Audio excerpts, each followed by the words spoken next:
O Evangelho de Mateus, capítulo 12. Jesus e o sábado. Poucos dias depois, num sábado, Jesus estava atravessando uma plantação de trigo. Os seus discípulos estavam com fome e por isso começaram a colher espigas e a comer os grãos de trigo. Quando alguns fariseus viram aquilo, disseram a Jesus: "Veja, os seus discípulos estão fazendo uma coisa que a nossa lei proíbe fazer no sábado." Então Jesus respondeu: "Vocês não leram o que Davi fez, quando ele e os seus companheiros estavam com fome?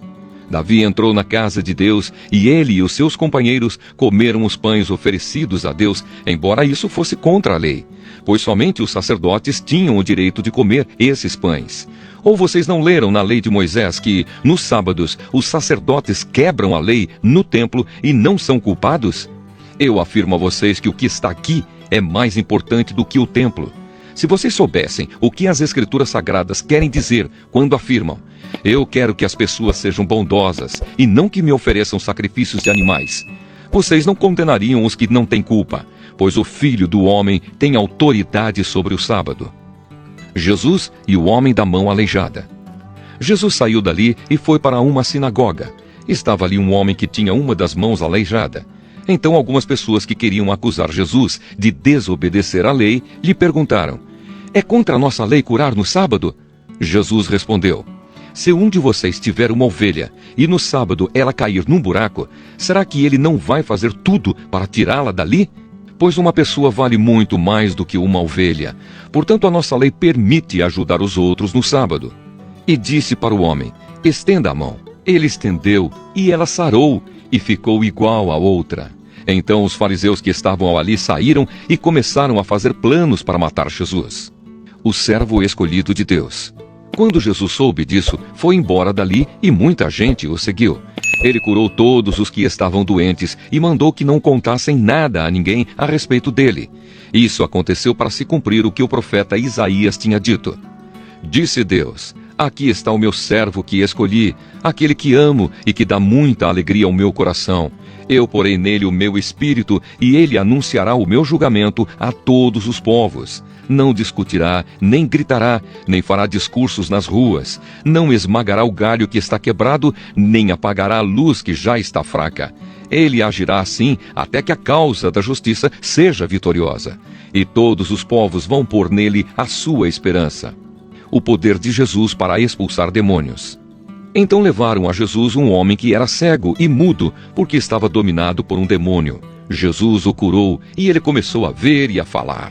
A multidão ficou admirada e perguntava: "Será que este homem é o filho de Davi?" Alguns fariseus ouviram isso e responderam: "É Beelzebu, o chefe dos demônios, quem dá poder a este homem para expulsar demônios." Mas Jesus conhecia os pensamentos deles e disse: "O país que se divide em grupos que lutam entre si, certamente será destruído. E a cidade ou a família que se divide em grupos que lutam entre si, também será destruída.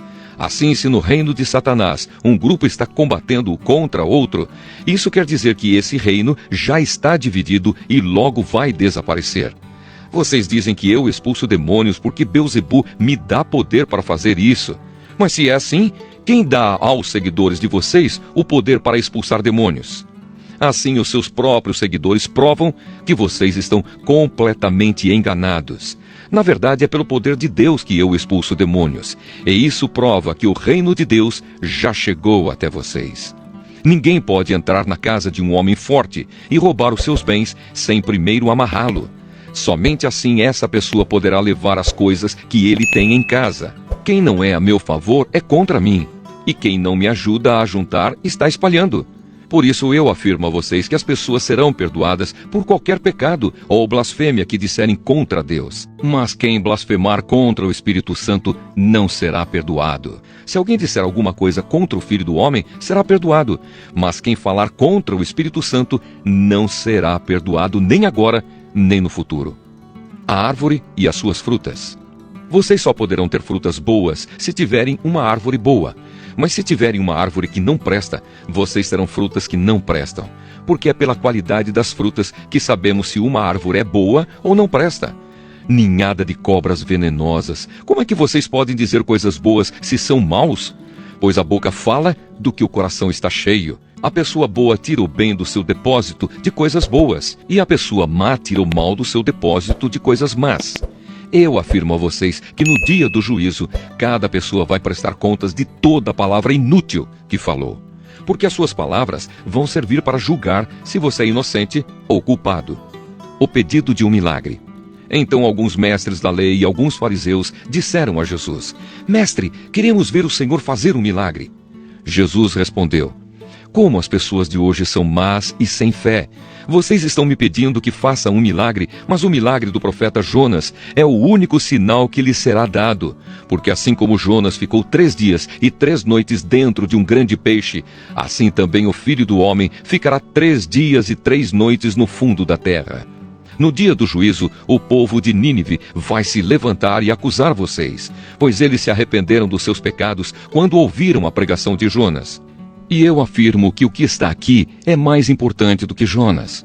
No dia do juízo, a rainha de Sabá vai se levantar e acusar vocês, pois ela veio de muito longe para ouvir os sábios ensinamentos de Salomão. E eu afirmo que o que está aqui é mais importante do que Salomão. A volta do espírito mau. Jesus continuou: Quando o espírito mau sai de alguém, anda por lugares sem água, procurando onde descansar, mas não encontra. Então diz: Vou voltar para a minha casa de onde saí. Aí volta e encontra a casa vazia, limpa e arrumada. Depois sai, vai buscar outros 7 espíritos piores ainda e todos ficam morando ali. Assim a situação daquela pessoa fica pior do que antes. E isso também acontecerá com esta gente má de hoje.